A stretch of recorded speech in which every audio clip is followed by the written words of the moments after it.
students, welcome back to my channel Enjoy Learning.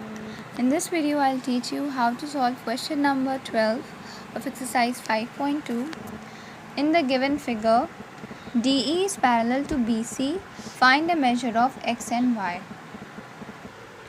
बेटा बहुत ही easily हम ये क्वेश्चन सॉल्व कर सकते हैं।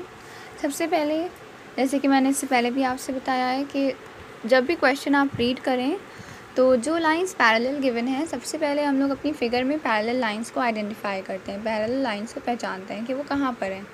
तो DE, this is DE and this is BC।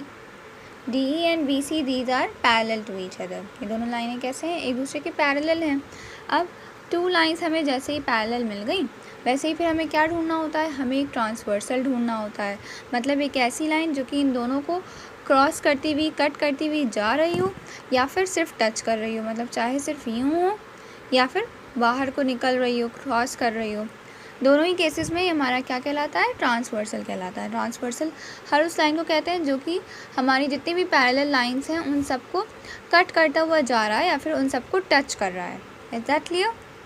जैसे ही ट्रांसवर्सल भी मिल गया तो हम लोग को अब 3 प्रॉपर्टीज़ हैं वो हमें आइडेंटिफाई करनी होती हैं। फर्स्ट इज़ जब Z फॉर्म हो रहा है, पैरेलल लाइंस से मिलाकर हमारा Z बन रहा हो, बहुत ही इजीली हम आइडेंटिफाई कर सकते हैं। ये और ये पैरेलल लाइंस हैं और हमारा बीच में ट्रांसवर्सल है। तो Z हमारा ये होता है, Z का ये जो ये वाली लाइन है और नीचे वाली लाइन है, ये दोनों पैरेलल लाइंस होनी चाहिए और बीच में ट्रांसवर्सल। तो देखिए ये हमारा Z बन रहा है ना, Z बन रहा है। तो Z के अंदर ये जो एंगल्स आते हैं, दीज आर ऑल्टरनेट इंटीरियर।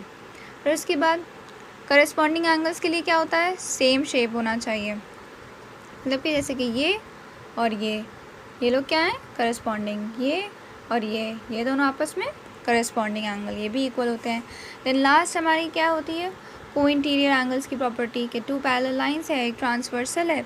तो ट्रांसवर्सल के सेम साइड पे और पैरेलल लाइंस के अंदर के साइड में, मतलब इंटीरियर में, पैरेलल लाइंस के बीच के एरिया में ये जो एंगल्स बने दे आर कॉल्ड को इंटीरियर और इनका सम 180 डिग्री होता है। सो देखिए बेटा, अब इस क्वेश्चन में ये 2 हमारी पैरेलल लाइंस हैं और ए भी इनके लिए ट्रांसवर्सल की तरह काम कर रहा है। अब यहाँ पे देखिए बेटा, x - 60 डिग्री ये जो एंगल है, ये बाहर वाला एंगल है। इस एंगल को x - 60 कहा गया है और इस एंगल को y + 20 डिग्री कहा गया है। ये जो सिंबल बना हुआ है, ये अंदर वाला नहीं है एंगल, ये रॉन्ग है। सो अब अगर आप ध्यान से देखें तो ये हमारी पैरेलल लाइंस और ये ट्रांसवर्सल। तो ट्रांसवर्सल के सेम साइड पे कौन से एंगल्स बन रहे हैं? 3x + 40 और x - 60, और ये दोनों ही पैरेलल लाइंस के बीच में हैं, पैरेलल लाइंस के इंटीरियर में है। सो दे आर को इंटीरियर एंगल्स। तो इनका सम क्या हो जाएगा?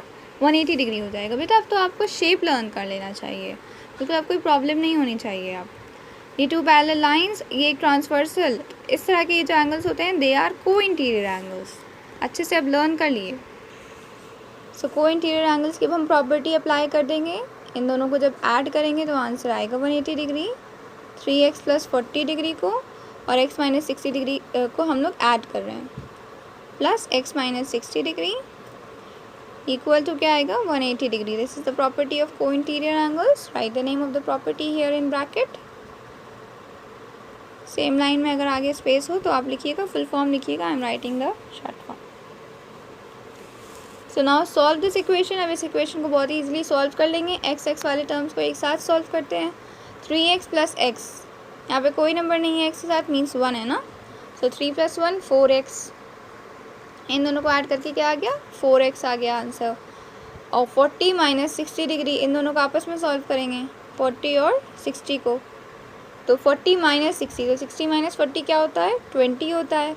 साइन बड़े नंबर का लगेगा। सो विच वन इज़ ग्रेटर? 60 का साइन है minus, equal to 180 degree.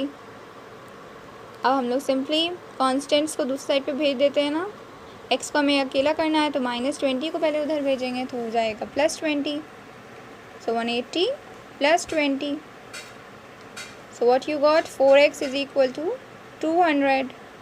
Now we have to find the value of x only. 4 को भी हटाना है, 4 मल्टीप्लाई हो रहा है, दूसरी साइड पे डिवाइड में जाएगा। So you will get the answer as 4 1 = 4 and 4 5 = 20, 4 0 = 0। सो x = 50 डिग्री। हमने x की वैल्यू फाइंड कर ली। Now in the same way we will find the value of y. y भी हमारा देखिए जो बाहर वाला एंगल है ये हमारा 2y + 25 डिग्री है और ये वाला जो एंगल है ये y + 20 डिग्री है. तो ये दोनों एंगल्स भी कौन से एंगल्स फॉर्म कर रहे हैं, कोइंटीरियर फॉर्म कर रहे हैं ना. डी एंड बी सी ये दोनों पैरेलल लाइंस हो गई और ए सी भी तो एक ट्रांसवर्सल है, इजंट इट. ए सी भी तो देखिए इन दोनों पैरेलल लाइंस को टच कर रहा है ना. ए सी ट्रांसवर्सल है, डी और बी सी दोनों पैरेलल लाइंस हैं. तो ट्रांसवर्सल के देखिए सेम साइड पर ये दोनों एंगल बन रहे हैं, ट्रांसवर्सल के राइट साइड पे दोनों एंगल बन रहे हैं और पैरेलल लाइंस के इंटीरियर में मतलब पैरेलल लाइंस की बीच की जगह में बन रहे हैं ना, ऊपर नीचे नहीं बन रहे हैं. सो दे आर को-इंटीरियर. तो इनका भी सम क्या हो जाएगा, 180 डिग्री हो जाएगा. Pause the video, solve this equation on your own. Okay, so now check the solution. We will add 2y plus y, 3y, 25 plus 20, 45. 25 plus 20, 45 equal to 180 degree. Next step में हम लोग क्या करेंगे, +45 को दूसरी साइड पे सेंड करेंगे, सो -45. सो 180 - 45, 135. Now 3 into Y, 3 को भी हटाएंगे, सो 3 will go in division. So divide कर लेंगे अब हम लोग 3 से 135 को. सो 3 1 ज़ा 3 एंड इन द न्यूमरेटर 3 4 ज़ा 12 एंड 3 5 ज़ा 15. You will be getting y is equal to 45 degrees. So you have found the values of both x and y. हमारा क्वेश्चन कम्प्लीटली सॉल्व हो गया.